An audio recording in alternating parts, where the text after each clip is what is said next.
Sink down and emotions feel like I never did before.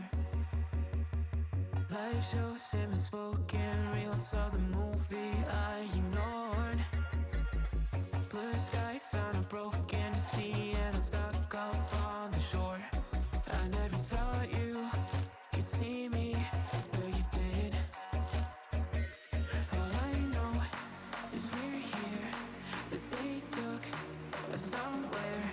So what they say we're called is falling out of line. They don't know the two of us are colorblind, yeah.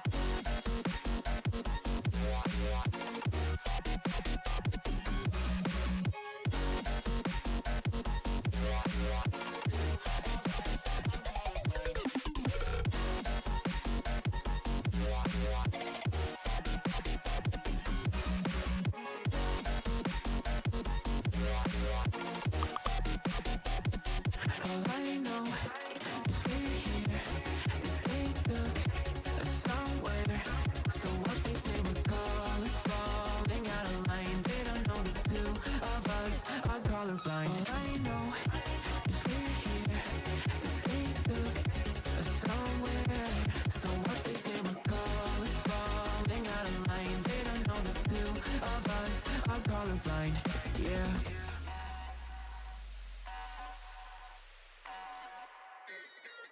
So I see.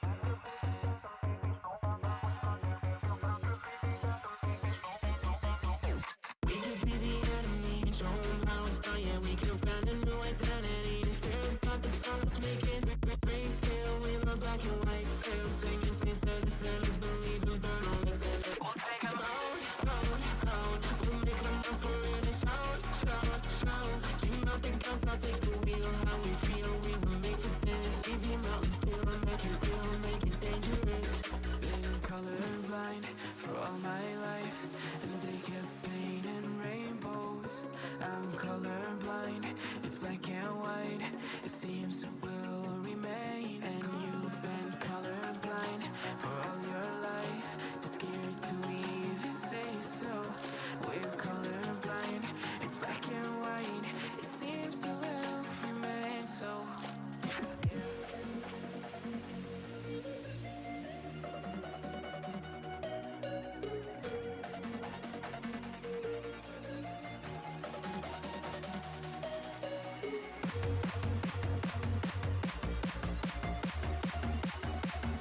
So what they say we're called is falling out of line. They don't know the two of us are colorblind, yeah.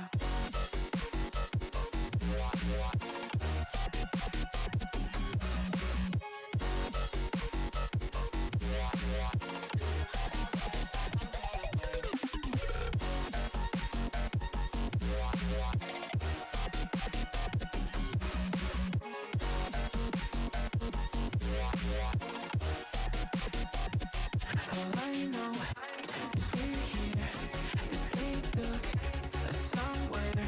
So what they say we're called is falling out of line. They don't know the two of us are colorblind. All I know is we're here, that they took us somewhere. So what they say we're called is falling out of line. They don't know the two of us are colorblind, yeah.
Time to quit while we're ahead. Don't think like that. I will love you endlessly.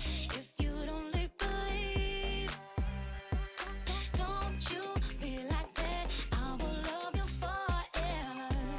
If you don't believe in me, yeah. You could be with anyone. I could be with anyone. You're here with me. You're here with me. You could be around with me.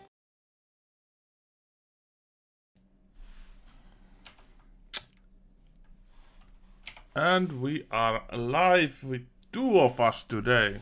Janne is out of the podcast for now. MIA. MIA. If you see him, please send message to chat. No, he's actually sneezing his lungs out, so we gave him a day's rest, so to speak. And it's where I was about to say we're flying solo, but we're flying duo. Yes. To cut to the chase, I mean, we have plenty of esports to talk about as it's been going for the past few weeks.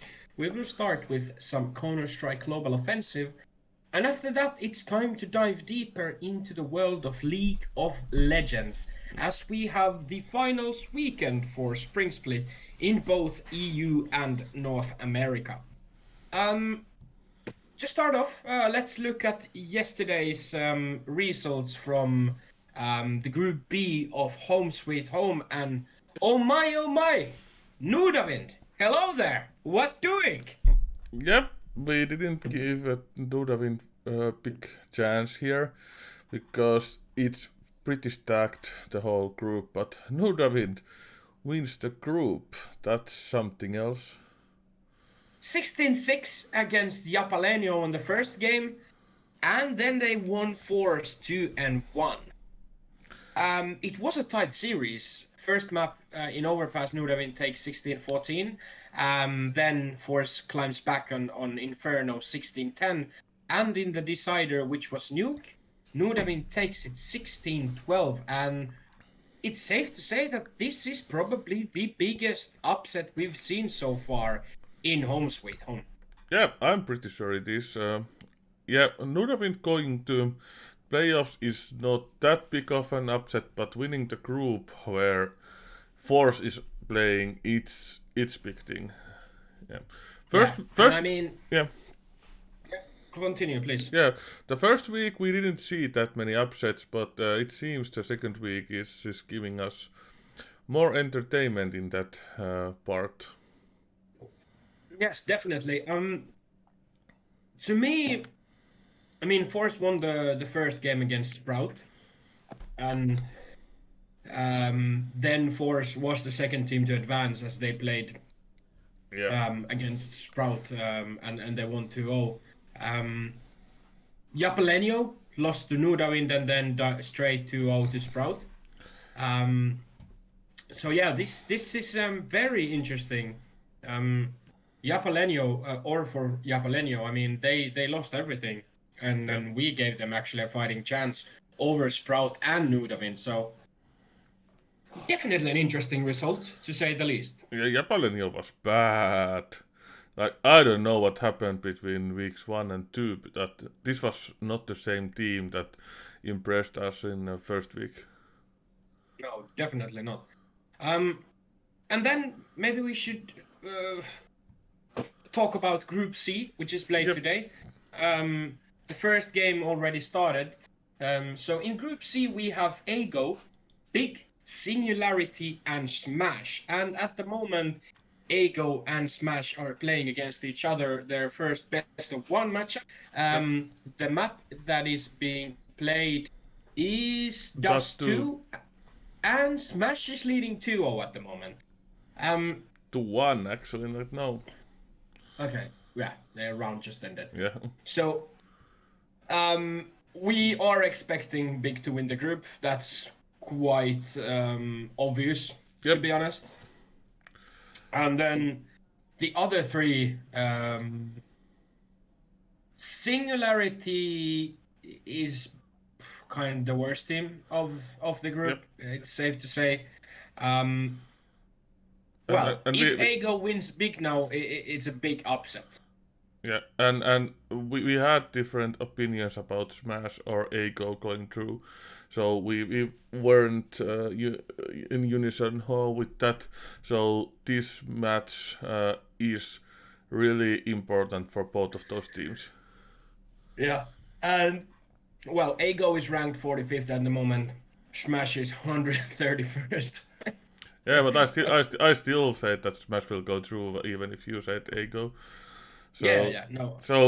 this actually is important. I would predict that these teams will go head to head in best of three later in the evening to decide the last spot. But still, this does to give some like prediction on how the games will go in the later stage of the group stage. But yeah, Yeah. these two teams are the ones who are competing for the second spot after big. Yeah, and I mean, like, even if by some miracle Ago is able to win big in the best of one, there is no universe where big loses both of their best of threes that are coming in front of them afterwards. So You mean big is. Singularity? Singularity is playing against big in best of one. Oh, right, it's Ego and Smash. Oh, Yeah. yes. So even if Singularity is able to win big, Big is still going to go through, that's for sure. But yes, Smash taken 3-1 lead now, and we're going to be following how that goes. No, because tomorrow we won't have a good morning to follow the Grey Rabbit. So, because tomorrow we will have a Havu special, so we will be talking about Havu the whole day. So, should we look at Group D Yep. of Home Sweet Home today also? Yeah, sure. So we have Copenhagen Flames, Endpoint, Gambit, Youngsters, and Skate. Now, Copenhagen Flames is the team that we have not seen play at all yet in Home Sweet Home. Every other team we saw last week. We expected something bigger from Gambit Youngsters. I still do think that they are the team with very high potential. But how do you see the Group D playing out? Yeah, I'm pretty sure that Endpoint is the small favorite here. It's really close. All these four teams can go through, but I think Endpoint really impressed me last week, and I think they are going through. But the second place is much harder. Um, I think Skate is in the worst position there because I think they will go to losers match right away against Endpoint, so they would have to win both of these teams. I think the winner of Gambit Youngsters and Copenhagen Flames game will be the favorite to go through because they have the extra life against Endpoint in the winners game, so they can lose once, the losers cannot. So the first match of the group will be very very important. Yeah. I do see Endpoint as the potential group winner. I do believe that they are the team to beat in this group, Yeah. but they won't win it by landslide, but I do think they will be able to grind out kind of the W by winning the first game and then probably the second, the first best of three. The Copenhagen Flames versus Gambit Youngsters will be maybe the more interesting out of these two best of ones in the beginning. Copenhagen Flames to me is a bit of a question mark. I mean, they haven't really shown anything yet. They were in Flashpoint, but they just got decimated series after series. They were playing against higher rated teams. I mean, their last four series have been against Contact, Mad Lions, Havu, and Cloud9. And they actually did take a map against Mad Lions where they got 2-0'd in the other three. Gambit Youngsters are kind of on their level-ish. Again, I guess it's a bit of a. We're gonna look how Shira is going to perform. Janne talked a lot about this young kid. He has insane potential for crazy, crazy firepower, and he's been leveling the tier 2, tier 3 teams before. So it's safe to say that the Copenhagen Flames and Gambit Youngsters series should be very interesting and entertaining.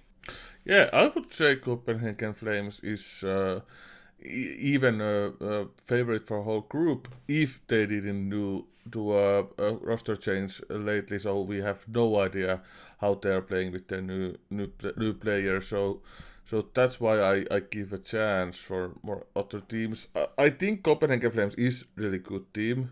If you see the level of gameplay in this tournament right now, but this is first tournament with Queenix, so I have no idea. Fair.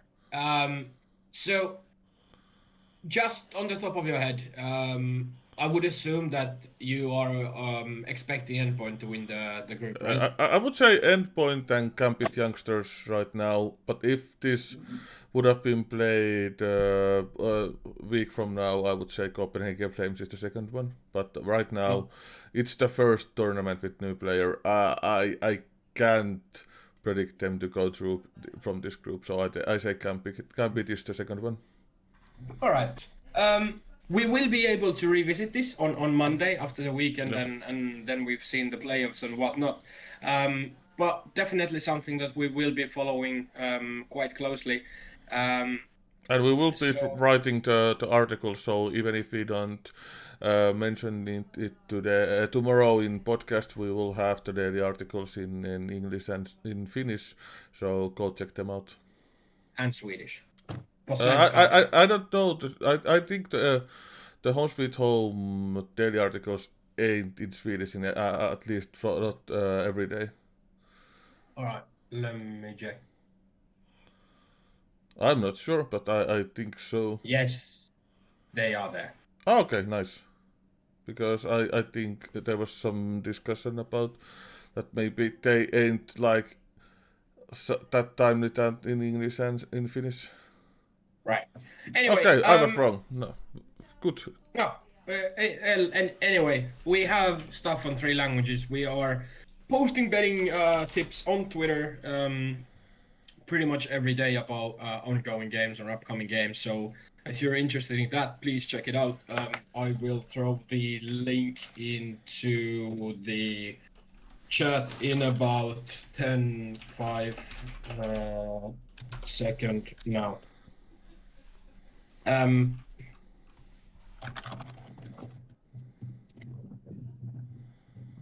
Yeah.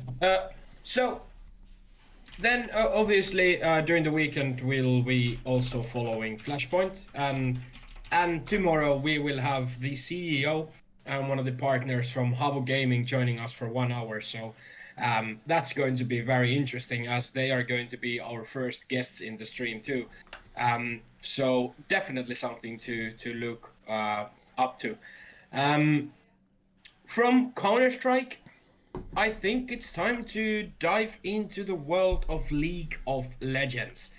Yep. And it's safe to say that we have an interesting weekend ahead of us, no? Yeah, definitely. So, like the spring split is not the most important tournament of the year. It does affect on your points towards the worlds, but every team wants to win this, so they have the best possible start for the summer season, which is the more important one, and it will start in the like little more than a month from this point. So every team wants to finish this high, so they will have the confidence for the summer season, and of course there's money in line also.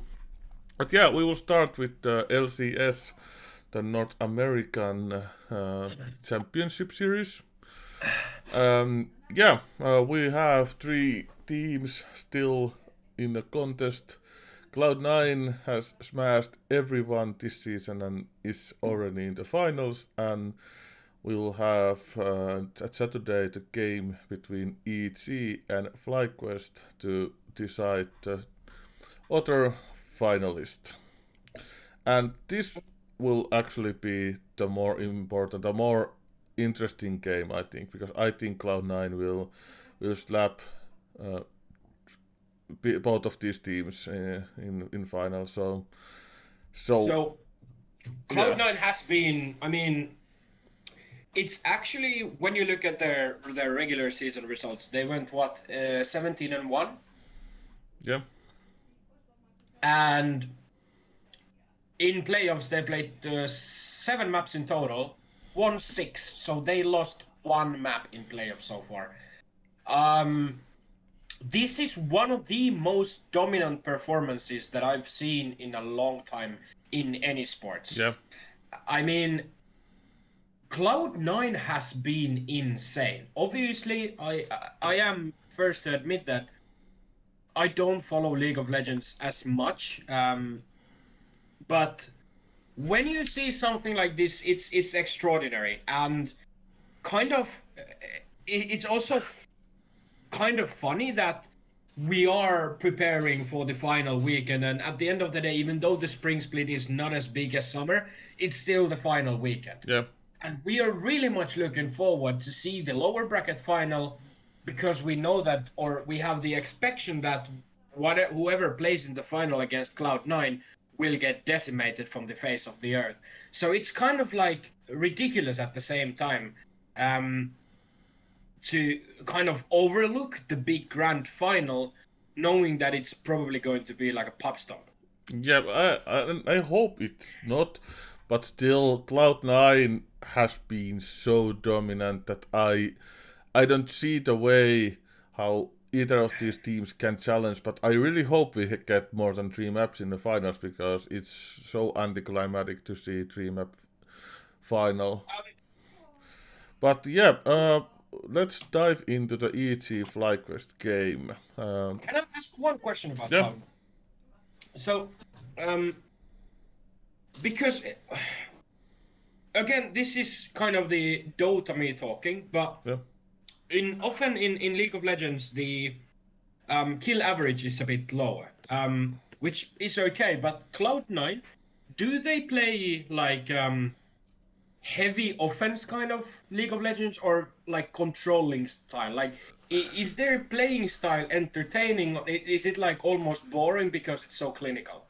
No, actually, I don't like. It's really hard to say because they are so dominant. They play pretty basic League of Legends. It's like it's not like aggressive, but it's not slow either. So they are playing like the medium kind of League of Legends, but they are so good at doing that it's so. So they're just doing everything a little bit better than the opponent. Yeah, and they play macros so well, and they team fight so well. Their communication is so good that it's like if you don't know like League of Legends very well, you would say that they are a very aggressive team because they get lots of kills. Their game time is not that high. They close out quickly, but it's because of their dominance, not because of their play style or tactics. That they are just better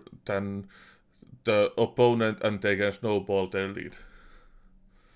Like they are playing macro so well, and they know they are better than opponent, so they are not afraid to fight. They are not afraid to do some plays, but they are not like really aggressive team either. They are just doing things better than the opponent, and they can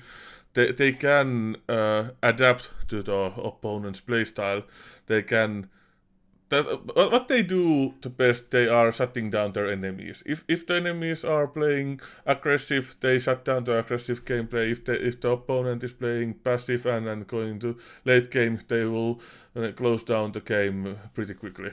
So Right. they are just better team than their opponents are. But that's actually like, so it's safe to say that the games are still entertaining because Yeah. if we use the good old sports cliche that they're playing their own game, kind of sticking to their own thing, but their own game is just so on point at the moment that they can do what they want to do. It's entertaining to watch, but it's also at the same time a bit sad for their opponents because no one can just match their level. Yep. And this is not a team that has been like playing years together, years and years together. They are pretty new team. The three of their players are the same as last year, but those players actually two out of three of those players are players that came to the team during 2019, and then two of the players has joined this winter. So this is kinda new still, and they are still this dominant, and that's something like I really highly can appreciate. Like Sven, their ADC, their star player, uh, he started in G2 in Europe. Well, not started, but came to know like a dominant player in Origin and then G2 in Europe, and he was dominant in Europe, and then he moved to NA to play in TSM, and his I think 3 years in TSM was abysmal. Like he was not the same player we've known in Europe, and TSM didn't win anything. That TSM was the most dominant NA team ever. And when Sven joined, it's not only Sven's fault, but when Sven joined, they didn't win anything for 3 years. And Sven was the player that got the heat because he was the player that joined right at the same time when Team Solomid was going down, and he was like really dominant player in EU. And Yeah. this winter he got kicked out from TSM and joined Cloud9, which was something that Cloud9 fans didn't really appreciate because he took the place from Sneaky, who was the franchise player for Cloud9. He's been part of the Cloud9 from the beginning, pretty much. And Sven took his spot in the team, and it was uh, like uh, like a choice that was flamed a lot because Sven was underperforming heavily in TSM, and Sneaky was still performing in Cloud9. So if you look at now, it was brilliant choice, but in the beginning of the year, it was something that was talked about a lot because Sven in TSM was bad, but right now the Sven is the same dominant ADC that was in EU. So it's good to see him come back after the really abysmal TSM years. Yeah. And with that said about Cloud9, let's jump into the Evil Geniuses versus FlyQuest series. Yep. Yeah, that's interesting series to be honest. I didn't expect either of these teams to be in this match. I would have thought that both of these teams would have been out from in round one or round two in playoffs. But like Yeah, I mean, before the season started, but yeah, I mean, FlyQuest did the long route. I mean, yeah. they were in the upper bracket, lost 3-1 to EG, then 3-0 against Golden Guardians, then they won 3-2 against TSM to get their spot in the lower bracket final, Yeah. where EG won the 3-1 against Fly, then lost to Cloud9 3-1 to end up here. On paper, Evil Genius is a little bit stronger, no? Yep. Evil Genius is favorite here, and actually, more I think of this game, I think the more favorite EG comes and gets. Like EG is such a great team. And like I didn't think so in the beginning of the season, but during the season they have been performing better and better. And EG is totally new team. They bought their spot to the league in the winter, so they are definitely like done great work building this team, because this is 100% new team. And even I think only Seisal and Kumo has been playing together in the past, and it was in Cloud9 Academy, not even in their like main team. That they have played in same academy team before. So this is completely new team. And like as I said, Kumo and Seisal, they came from Cloud9. They didn't have a spot in the main team for this season, so they did transfer out, and then EG picked them up. Chisuke is a European player, and he did transfer to NA for this season. Svenskeren, also European, but he's been playing in multiple teams in NA in the past, and I think that he doesn't even take a foreigner spot. No, Svenskeren is calculated as NA player. Yeah, that's what I thought. I think he did get the license this winter or last fall, but he's played enough to be like NA player right now. Yeah. Yizuke plays under EU flag, and Bang is under Korean. Yep, and Bang is 2016 world champion. So and he played in 100 Thieves last year, and now and did underperform there, and now is having a way better time in EG. So it's interesting team, and I really didn't think that this team would work this well, because I think Kumo is pretty much a rookie player. He did play some games in Cloud9 main team last year, but it was like once in a while he get the play time. And Chisuke, I think he's a wild card. He does very good in certain champions, but his champion pool is not that big, and his off days are really bad. So he's like a wild card, coin flip kinda player, but he has done pretty well in EG. So he's done some growing up while moving to NA. And Bang has been great. I just think that this is the Bang we expected to see last year when he moved to NA. But yeah, better now than never. Yeah.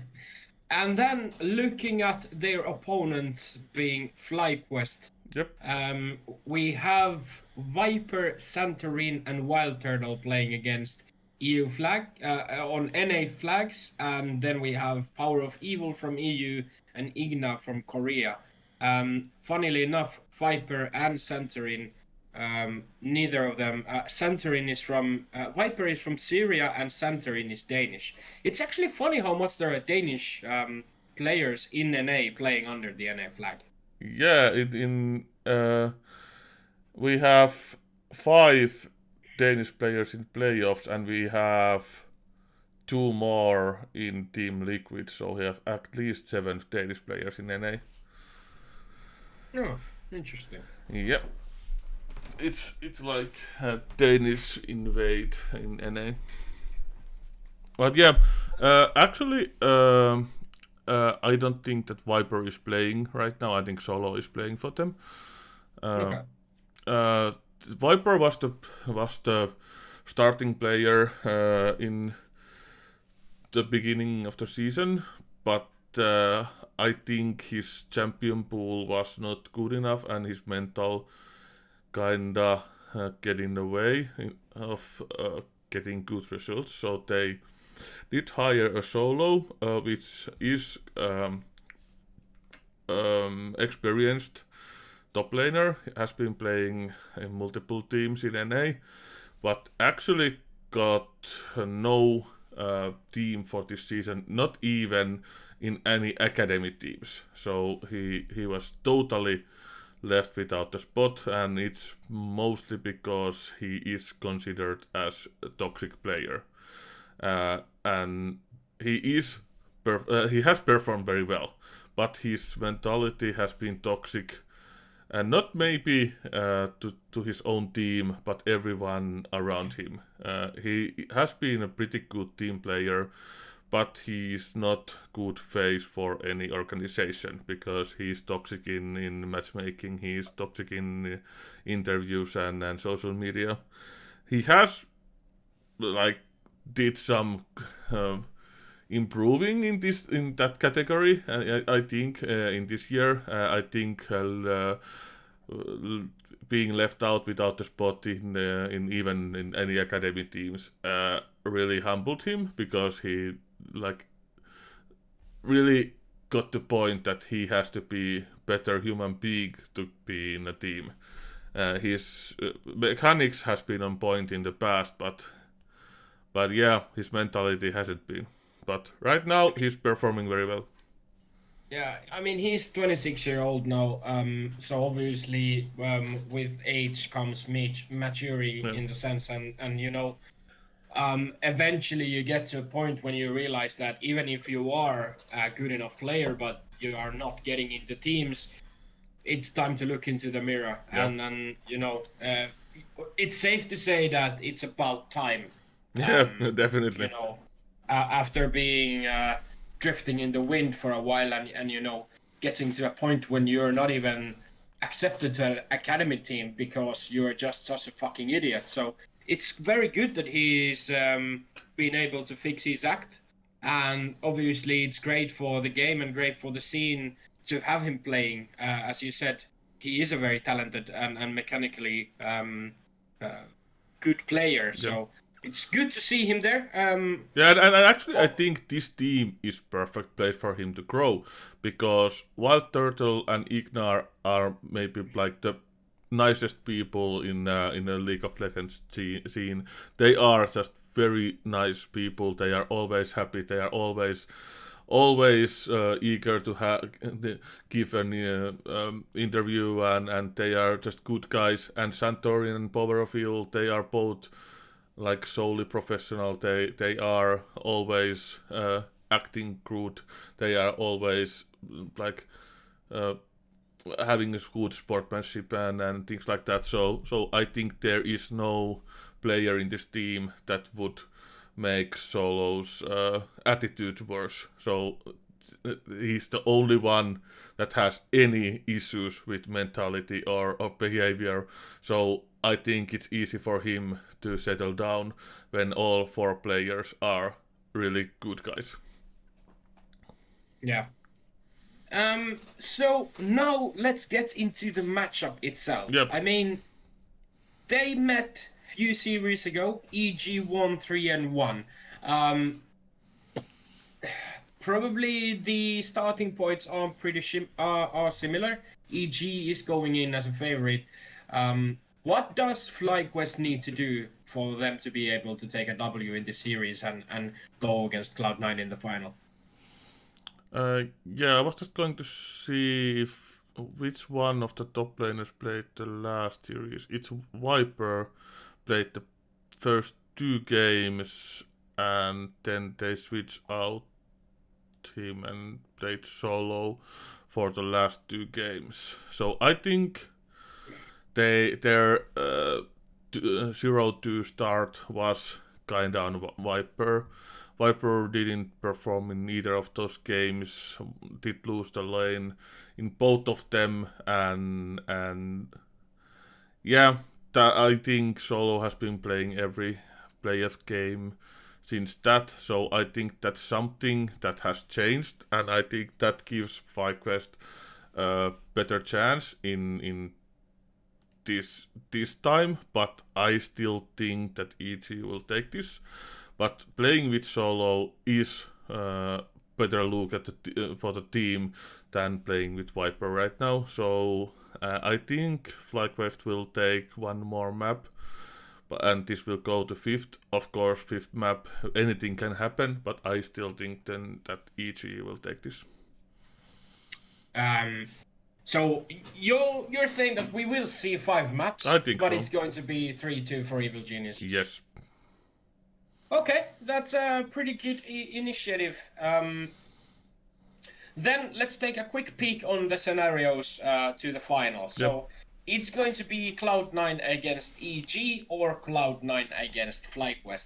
Now, after everything we've spoken so far, it's hard to give either of these teams a proper fighting chance. But let's start with the scenario where everything goes as expected and it's going to be Cloud9 versus EG in the final. Is it going to be another 3-1 stomp or? I think 3-1 is actually pretty accurate. There is certain areas that EG can have a pretty good chance, like in bot lane. Bang and Seisal has been really good, even if Sven and Vulcan are maybe the best bottom lane in the league, but Bang and Seisal in my eyes are the second best or third best at latest. So I think they can really have an advantage there if the draft goes well. And actually, the top lane matchup is really interesting because these players know each other in and out, because they have been playing the same Cloud9 organization for last few years, and they did compete for the main top laner role during last year, and it was decided that Licorice will be the main player for this year, and that's why Kumo left. So these guys has been screaming a lot with each other, and they have been studying each other's playstyles when they were battling out the starting spot in Cloud9. So there is some tension between these players, because Kumo was out because Licorice was the starting player for this year. So that is going to be an interesting matchup, and I think Licorice is overall the better player, but in certain champions Kumo is really good, and Licorice is not maybe the strongest in those ones. So there is also possibility that Kumo can take his like more aggressive playstyle and take some advantages in top lane too. But overall, Licorice is more stable player. But yeah, in the mid lane, Niski is just way better player than Chisuke, so that's always a strong point for Cloud9, and I think Blubber has been playing better in jungle than Svenskeren has. So it's like there is some certain areas that Evil Geniuses can have advantage, but there is certain areas that they definitely can't. So that's why I think Cloud9 is going to win this. I would say 3-1 as last time. All right, and then let's look at the other scenario. If FlyQuest happens to win over Evil Geniuses and go into the final versus Cloud9, is it going to be a 3-0 stomp? Or... Yes. I see no way that FlyQuest has an advantage. Cloud9 would have to make some serious mistakes in either draft or in early game that FlyQuest has any chance of getting a map from them. I think like in every single area, the Cloud9 has way better player, way better performance than FlyQuest. Okay. And I think it's time to wrap up LCS from there, and we just have to wait and see how the games are going to play out. Games are played on Saturday and Sunday in, I think, midnight in your time. Yeah. Then it's time to look at League of Legends European Championships. We are in a very similar situation where we have 2 series left. we have the lower bracket final where we have Mad Lions going against G2, and we have Fnatic waiting in the finals. Mad Lions' route so far on upper bracket, they won against G2 3-2. Then they lost 3-0 to Fnatic in the upper bracket semis. Now, for G2, after losing on the first round, they fell to the lower bracket's higher seed, where they faced Origin, and they took it respectively 3-1. So both of these teams have played 2 series. They played against each other once already, and it was a very tight series. So one could say that we are looking for a quite interesting semi-final.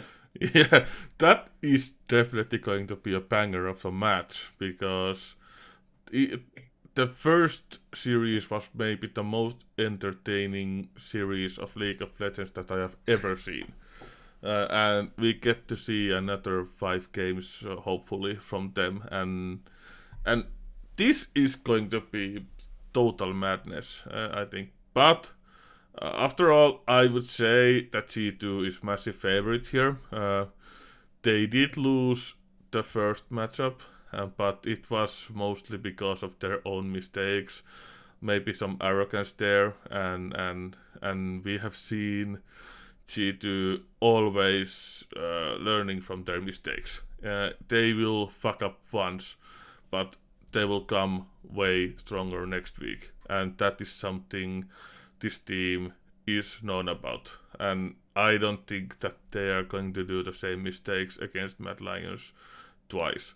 And as you can see, Mad Lions got totally smacked in the semifinals by Fnatic, and that really shows that they are still not yet in the same level as the best European teams. They get like pretty much free victory against G2 because it was not the best G2 we've seen. And this time I think G2 will be ready, and I think Mad Lions are going to have way harder times this time.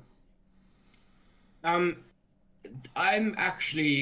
was quite interested after you said that G2 is going in as a very heavy favorite, and I am actually checking up the odds at the moment. Here we have European, so okay, Saturday main markets. Okay, so on Unibet, I'm looking at G2 to win is 1.12, and Mad Lions 5.5 times the money. It's quite heavily G2 favored. Yeah, all but across the board not as heavily as last time. Last time it was between 7.5 and 8.0. It was the Mad Lions odds last time, so they are having a better odds than last time. True. It was 1.07 or something was the G2 last time. So they are closer, but still it's heavily G2 favorite. So what needs to happen for Mad Lions to win this series? Yeah, if they play their best as they did last time, and G2 is bad as last time, I think that's going to need to happen. So it's simple as that. Yeah, I think it's pretty simple. Yeah, of course, Mad Lions has been really good, and especially they've been drafting very good. They've done very little mistakes in draft this year, I think, and G2 is more of a wild card in draft, and if they lose their games, it's mostly because their drafts, I think, and Mad Lions is really solid team in that point, and their coach Mac was actually nominated as best coach of the season, and I think it was well earned, and that tells a tale about Mad Lions when they are drafting and preparing for the games. So if Mad Lions gets good drafts and G2 throws a ball in the corner again, there is of course a possibility for Mad Lions to take maps, even a game in a good day. But yeah, it would need to be a massive day from forZe, because I think the weak point of G2 is caps as their AD carry. Actually, it's interesting fact that in these playoffs, caps is both most has the both most deaths and most kills in every player in the playoffs. So you could say that he's a pretty volatile carry. Yeah, there is a saying that you have two capses playing. It's either a claps or craps. And yeah, that's actually true. That Caps has those games that he is unkillable and he just destroys everyone, and then there is those 0-5 games, and yeah, and Caps is not the traditional AD carry. He has role swapped to the ADC for this year. He was the best mid laner of the Europe last year, and he role swapped to ADC. So he is still new to the role. Yeah. And Perks was the maybe best mid laner before he role swapped to ADC for last year. Then Caps took the best mid laner trophy, and now they swap their places, and Perks is back in mid lane and Caps is now ADC. So Perks has role swapped twice in 2 years. But yet still they are performing. Yep. In my honest opinion, I like Caps more as mid laner, and I actually do enjoy Perks playing ADC. So I think they are playing wrong roles right now, and I honestly think that they will role swap back before summer season. All right. So we have two different scenarios now. Yep. The final is either going to be Fnatic versus Mad Lions, or it's going to be Fnatic versus G2. Yeah. Fnatic has been the team to beat this season in LEC. At And, least in these playoffs. Yeah, in these playoffs. I mean, they've kind of showcased their way through beating beating Origin 3-1, and then decimating Mad Lions 3-0. I would assume that if we see Fnatic G2 final, it's going to be tighter, and then if it's Fnatic versus Mad Lions, Fnatic is going to be quite heavy favorite. yeah, we've already seen what Fnatic can do to Mad Lions, so. Yes, but then again, if Mad Lions are able to beat G2, one could argue that maybe they get a little morale boost. You know, they get to the point like, hey, we're actually in the final. But yeah, and then they notice that it's Fnatic they're facing, and goodbye boost. Let's start with the more likely scenario, which would be Fnatic versus G2. How do you think that game would play out? Yeah, that's going to be interesting. Once again, it's definitely a rivalry matchup. G2 is obnoxious in social media, and they are pointing their memes and flame towards Fnatic a lot. So there is a tension between these teams, definitely. And it started pretty much when G2 Esports poached or didn't poach. It's debatable the caps from Fnatic 1.5 year ago, and it was rivalry before that also, but it took it to next level because there was a serious poaching allocation towards Perks and G2, but they didn't get penalized, so there was no either there was no poaching or there was not enough proof to be shown that there was poaching. But yeah, these teams don't like each other and they love to play each other, so it's gonna be one hell of a final.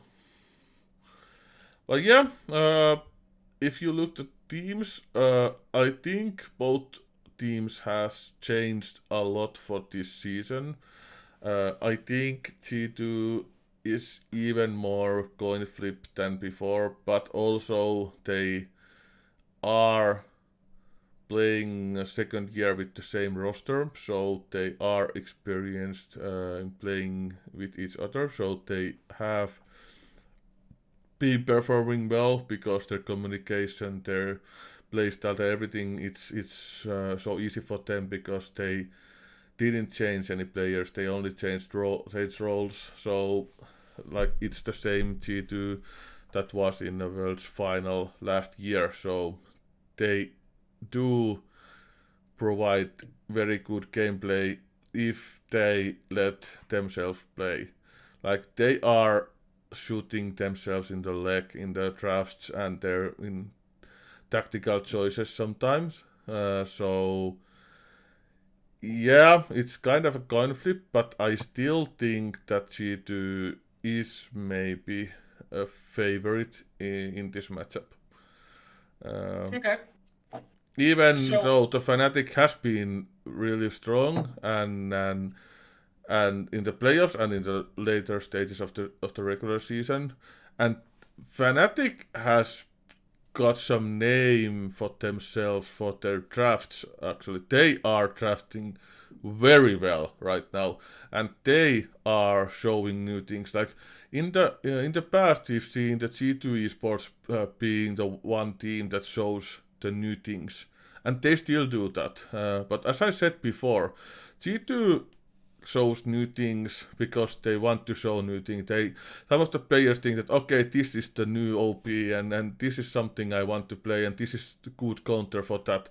And they just in champ select they might like decide okay, we want to try this counter, we want to try this new composition. But Fnatic are really preparing those new choices. They are screaming and learning those new picks and new strategies, and they've been very good in that, and they are showing some marvelous things. Like for example, their last series against Mad Lions, they brought the Malphite, which has not been seen in competitive play like pretty much never in the last years, but it is like the best counter for immobile AD carry champions. And Karsi is their main carry, and he is like one of the best players in EU to play those immobile carry champions. And they just okay, we just kill Karsi every time, and that's how we win the series, and they totally did. Karsi didn't get to play in that series like at all. He was dead in every single team fight. So that's how Fnatic can adapt to their opponents, and I am so eager to see what they have prepared for G2. all right.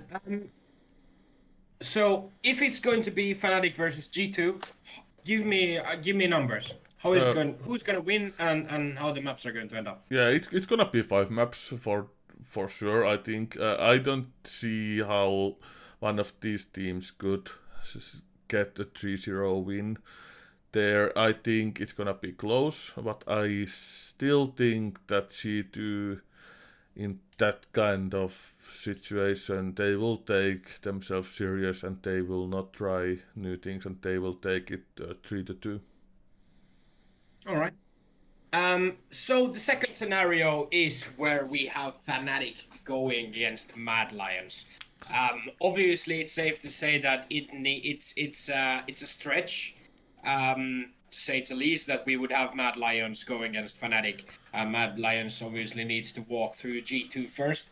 They've been able to do that once, so there is a fighting chance. Yeah. And if that happens and Mad Lions go against the big orange devil, so to speak, that decimated them from the face of the earth earlier. What do you think? Is there any chance? Well, of course there is a chance, and I still think that Fnatic 3-0 victory was more or less a cheese. They cheesed the Malphite, they cheesed some other picks too, and I think Mad Lions is more prepared this time. And I definitely think that Fnatic has been preparing some new stuff, but they are preparing it thinking that G2 is the opponent in finals. So I don't think that Fnatic has prepared something new against Mad Lions.